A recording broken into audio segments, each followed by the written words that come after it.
안녕하세요. 채널 사우나 정덕현입니다. 오늘 사우나 시간입니다. 싸우지 말고 우리 얘기 좀 나눠볼까?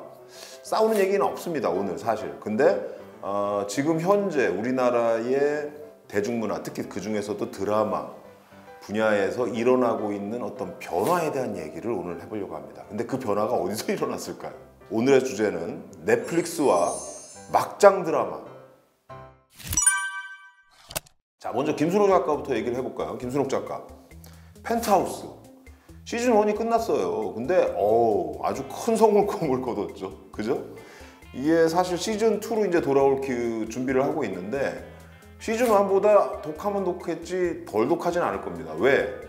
그 작가의 성향상 뭔가 이렇게 분위기가 깔아지는 걸 별로 좋아하지 않아요. 한번 딱 분위기 타면 더 센 거, 더 세질 거라고 생각합니다. 시즌 2는 독한 드라마라는 거죠. 근데 이 독해도 펜트하우스가 나오면서 유독 많이 나왔던 표현이 있어요. 그게 뭐냐? 우리가 흔히 이런 드라마가 나오면 막장 드라마라는 표현을 많이 써요. 막장이란 말. 근데 막장이란 말이 상대적으로 굉장히 많이 뭐라고 해야 되나? 많이 안 나왔어요. 이 펜트하우스 나오면서. 대신 무슨 표현이 나왔다? 마라맛 드라마라는 표현이 나왔어요.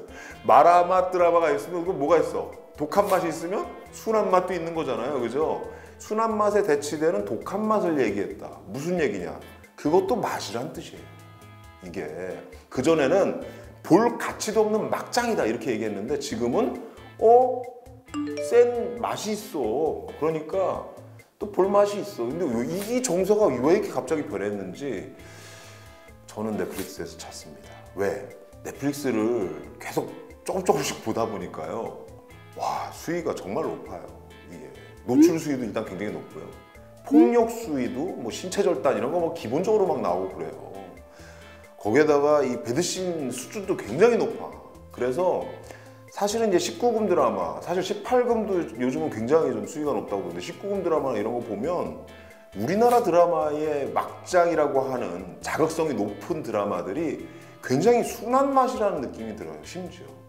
그래서 펜트하우스의 그 더 독해진 어떤 이런 김순옥표 드라마가 막장이 아니라 마라맛이라는 표현까지 들어가면서 사람들이 보는 독자층, 이 시청자들이 생겼다는 거예요. 마침 이런 분위기를 잘 타고 임성한 작가는 굉장히 반사이익을 얻었죠. 왜? 앞에서 김순옥 작가가 그걸 열어놨잖아요. 그런 분위기를. 그리고 사실 임성한 작가는 좀 민망하긴 합니다. 왜? 본인이 더 이상 안 하겠다. 절필 선언까지 했잖아요. 근데 다시 돌아왔어. 그러면서 필명으로 뭐 PB 이렇게 들어와서 TV조선이라는 플랫폼에서 결혼 작사, 이혼 작곡 이 드라마를 했습니다.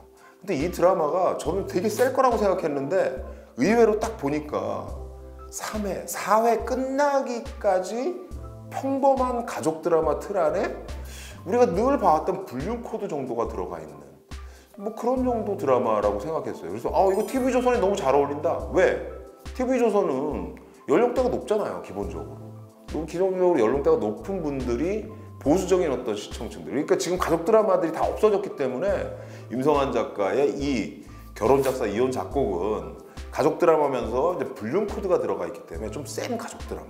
이게 요건이 형성이 되는 거죠. 그래서 좀 그런 드라마 아닌가라는 생각이 들었는데 역시나 4회 끝나는 지점에서 드디어 발톱이 확 드러나면서 발톱을 어떻게 드러나요? 굉장히 인꼬 부부처럼 느껴지는 부부가 같이 영화관에 가서 영화를 보는데 노주현 씨죠. 노주현 씨가 갑자기 심장을 부여잡아. 그러면서 막 살려달라고 와이프한테 그러는데 와이프가 모르는 척해요.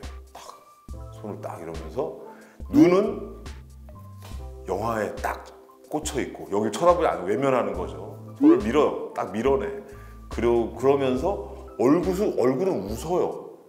근데 웃는데 눈에서 눈물이 나와.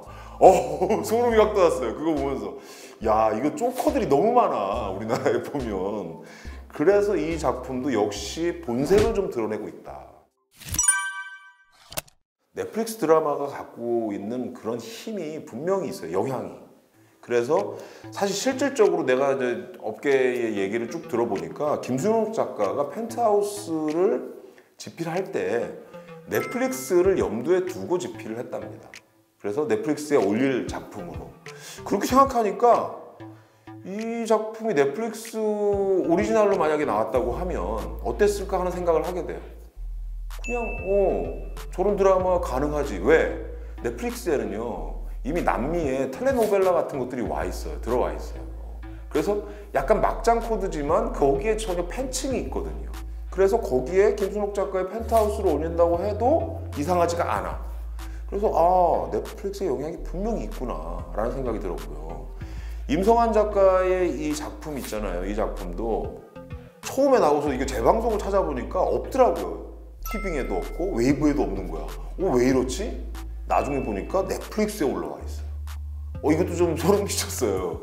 근데 이것도 업계에 이게 진짜 얘기인지 모르겠는데 제가 들어봤는데 이런 얘기가 있어요. 넷플릭스 드라마 중에 블랙미러라는 드라마가 있는데 굉장히 이제 단편으로 끊어지는 미래 상황에 대한 어떤 암울한 미래 상황을 그리는 영국 드라마죠. 근데 이 드라마를 보고 영감을 얻어서 썼다는 얘기가 있어요. 이 작품을. 물론 그 영감이 왜 이렇게 왔는지는 잘 모르겠는데 여튼 그런 얘기가 있습니다. 그래서 넷플릭스에 영향이 있다는 거. 이 두 작가도. 그리고 이런 환경 안에서 이 사실은 막장 코드라고 한때 굉장히 자극성이 높은 드라마를 썼던 작가들이 이제 좀 과감하게 뭘 쓸 수 있는 분위기가 되지 않았나 하는 생각을 하게 되는 거죠. 실제로 이제 따지고 보면 넷플릭스와 우리가 막장이라고 얘기하는 어떤 드라마 수위 중에 이렇게 놓고 보면 어디가 높다라고 따질 수가 없어. 왜? 넷플릭스가 훨씬 세요. 실제로. 그렇다고 넷플릭스가 더 세기 때문에 그게 뭔가 해악이 더 있다? 이렇게 표현하기 어렵습니다. 왜? 수익은 높지만 동시에 완성도도 높아요. 이 부분을 막장 드라마에서도 우리가 충분히 배워야 될 부분 아닌가. 막장 드라마 표현을 이제 쓰면 안 될 것 같은데 마라맛 드라마들도 이제 이런 부분들을 좀 생각해야 되는 부분이라는 거죠. 우리가 흔히 막장 드라마라고 부르면요 두 가지 차원에서 우리가 얘기를 해요. 하나는 굉장히 수위가 높거나 자극적이에요. 그래서 이런 얘기를 해도 돼? 막 이런 것들이 나왔을 때 하나 막장 드라마라고 하고, 다른 하나는 뭐가 있냐면 완성도 문제를 갖고 막장 드라마로 얘기하는데, 이제는 막장이란 표현은 이 전자에다 쓰긴 좀 어려워졌다. 수위에 대해서. 이게 아니라 완성도 부분에 대해서 우리가 막장이라고 얘기할 수 있다라는 거죠. 그래서 넷플릭스 드라마를 보면서 지금 현재 국내의 드라마들도 약간 경각심을 가져야 돼요. 지금까지 우리가 19금이나 어떤 수위 높은 드라마에 대한 부분들을 굉장히 뭐라고 해야 되나요? 저런 건 하면 안 돼 라는 막연한 편견과 선입견이 있었어요. 왜? 지상파 시절을 우리가 살았기 때문에. 지상파 드라마라는 건 항상 보편적 시청자, 그래서 높아봐야 15세 그 안에서 뭔가를 해야 된다는 틀이 있었다는 거죠. 근데 그걸 고수하다 보면 어떻게 되냐, 이미 지금 현재 우리 시청자들은 넷플릭스의 수위에 이미 익숙해지고 있다는 거.